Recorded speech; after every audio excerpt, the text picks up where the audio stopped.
కానీ స్వాతంత్రం పొందిన తర్వాత కొంతమంది మనువాదులు పాఠ్య పుస్తకాలలోనూ అదే విధంగా మీడియా వార్తాపత్రికల్లోనూ కొంతమందిని మాత్రమే పబ్లిసిటీ చేస్తూ సోదర మహాశర ఆధ్యాత్మిక ప్రియులరా, స్వాతంత్రం పొందేదాని కోసము ఎంతో మంది ప్రాణ త్యాగాలు చేయడం జరిగింది, ధన త్యాగాలు చేయడం జరిగింది. వారిలో ముఖ్యంగా బహుజనులు ఎవరైతే ఉన్నారో, ముస్లిములు, సిక్కులు ఎవరైతే ఉన్నారో, 2 భాగాలు స్వాతంత్రం కోసము సర్వస్వము త్యాగం చేయడం జరిగింది. కానీ స్వాతంత్రం పొందిన తర్వాత కొంతమంది మనువాదులు పాఠ్య పుస్తకాలలోనూ అదే విధంగా మీడియా వార్తాపత్రికల్లోనూ కొంతమందిని మాత్రమే పబ్లిసిటీ చేస్తూ 90% మంది ఎవరైతే స్వాతంత్రం కోసం పోరాటం చేశారో వారిని మర్చిపోవడం జరిగింది.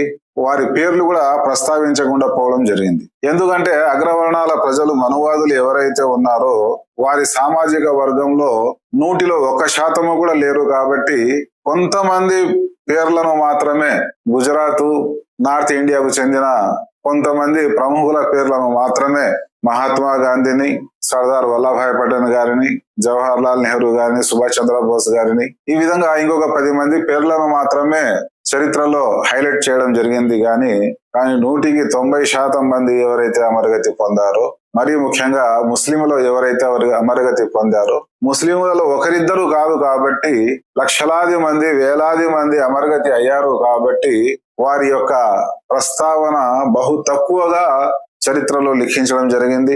అదే విధంగా పాఠ్య పుస్తకాలు ప్రస్తావించడం జరిగింది. అంటే ఈ విధంగా చరిత్ర కూడా పక్షపాతానికి నోచుకోవడం జరిగింది. ఈ విధంగా వాస్తవంగా దేశ స్వాతంత్రం కోసము అమరగతి పొందిన వారు, త్యాగాలు చేసిన వారు ఎవరైతే ఉన్నారో వారి చరిత్రను అంతమొందించడం జరిగింది.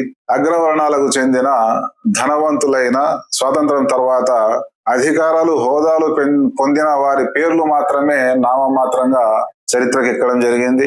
కానీ వేలాది మంది, లక్షలాది మంది చరిత్రలో కప్పిపుచ్చడం జరిగింది. అందుకోసము స్వాతంత్ర దినోత్సవం వస్తూ ఉంది. కాబట్టి ఎవరైతే దేశ స్వాతంత్రం కోసం అమరగతి పొందారో వారందరినీ కూడా మనం మరొకసారి స్మరించుకోవాల్సిన అవసరం ఎంతైనా ఉంది. అస్సలాము అలైకుం వరహమతుల్లాహి వబరకాతుహు.